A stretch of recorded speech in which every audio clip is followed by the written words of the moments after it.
کہ یہ بھارت کو دوبارہ پارٹیشن کی راہ پر لے کر جا رہا ہے.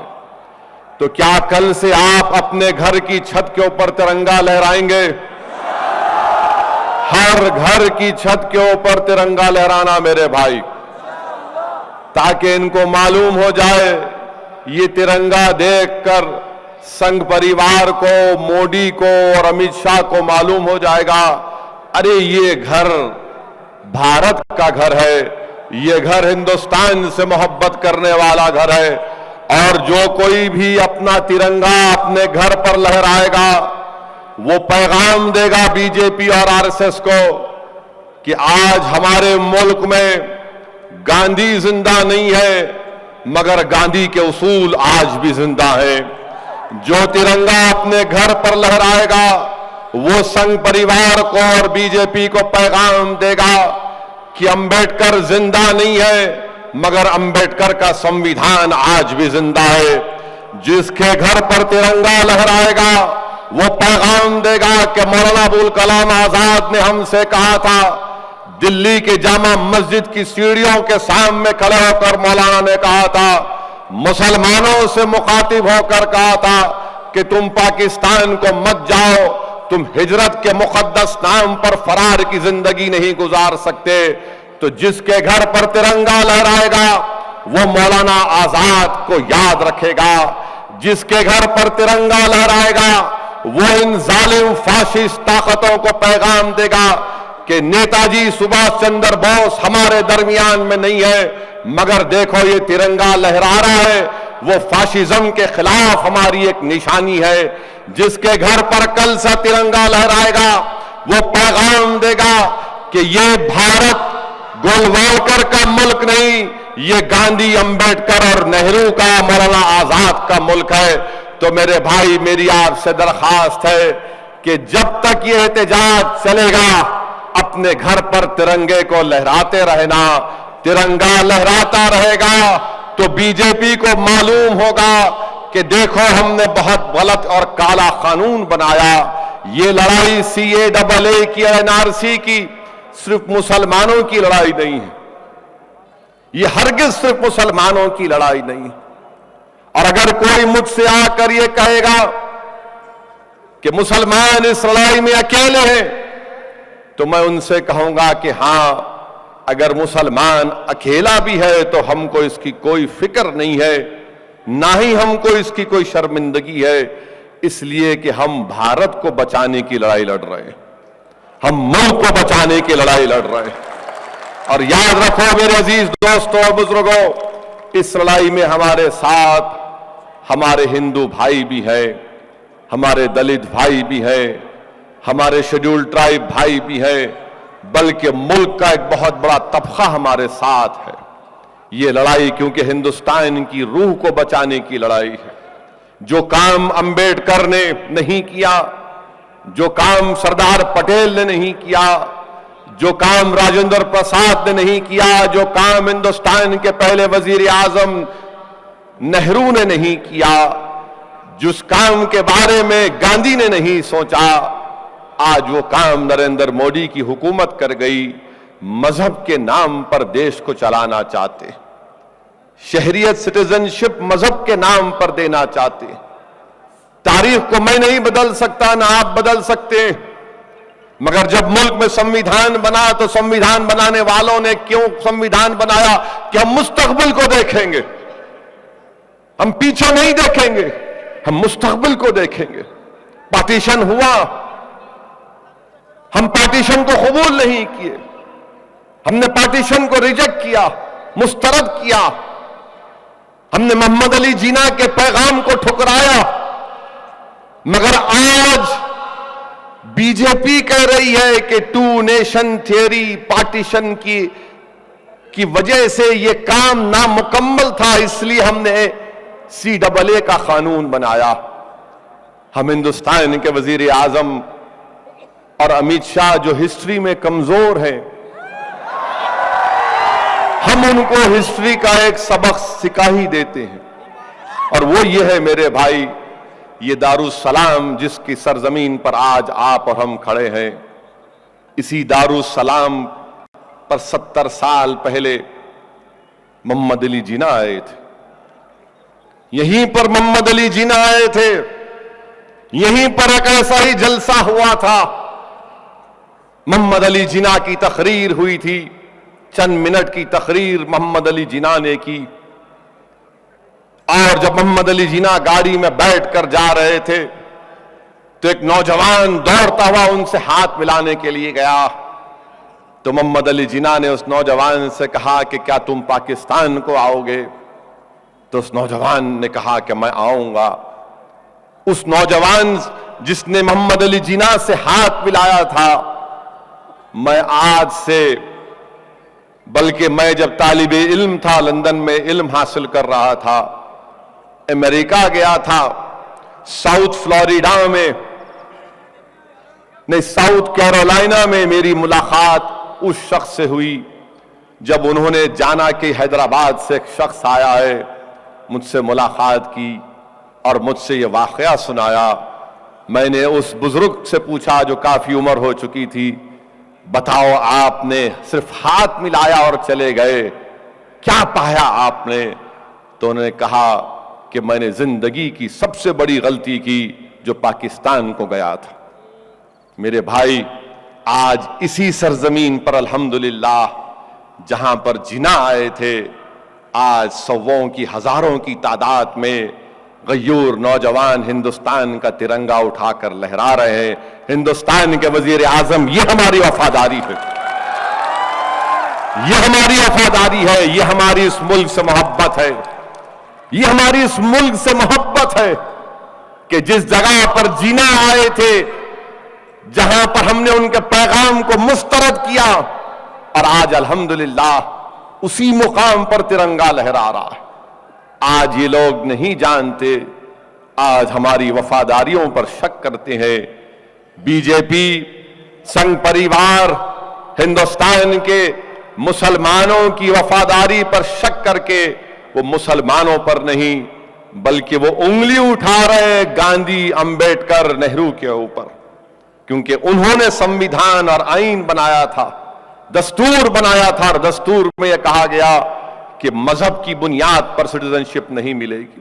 ہم کو کوئی اعتراض نہیں ہے, آپ دیجئے جو کوئی آتا ہے پاکستان سے, افغانستان سے, بنگلہ دیش سے, مگر مذہب کو کیوں بنیاد بنا رہے ہیں؟ مذہب کو کیوں بنیاد بنا رہے ہیں؟ اور جب ہم یہ سوال کرتے ہیں تو بی جے پی کی طرف سے سوال آتا ہے کہ تمہارے پاس تو اتنے اسلامی ملک, مسلم ملک ہیں. میں اس کے تعلق سے بھی کہنا چاہ رہا ہوں کہ مجھے سعودی عرب سے محبت نہ تھی, نہ کبھی رہے گی انشاءاللہ تعالی.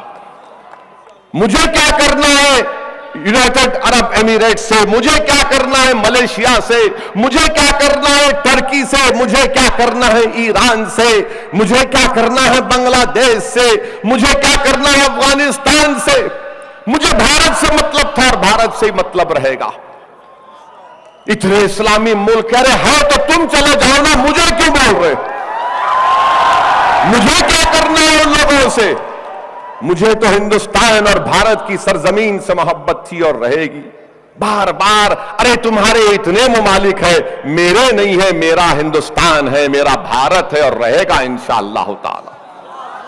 اور آج بی جے پی کا ایک دلی کا ایک ویڈیو آیا جس میں موصوف نعرہ مار رہے ہیں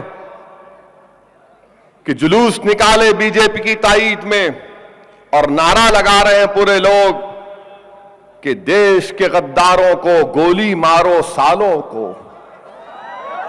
آپ بتائیے میں کہاں کا غدار ہوں؟ میں کہاں کا غدار ہوں؟ میں تو انڈین بائی چوائس بھی ہوں اور بائی برتھ بھی ہوں. میرے پاس چوائس تھا, میں نے کہا میں زنا کو نہیں مانتا, ٹو نیشن تھیوری کو نہیں مانتا.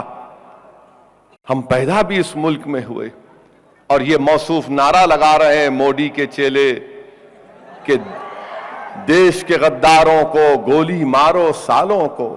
مار سکتے آپ, گولی مار رہے ہیں نا, آپ مارو. ہتھیار آپ کے پاس ہے, گولی آپ کے پاس ہے, اقتدار آپ کے پاس ہے, آپ ظلم کر سکتے ہیں, کرو ظلم.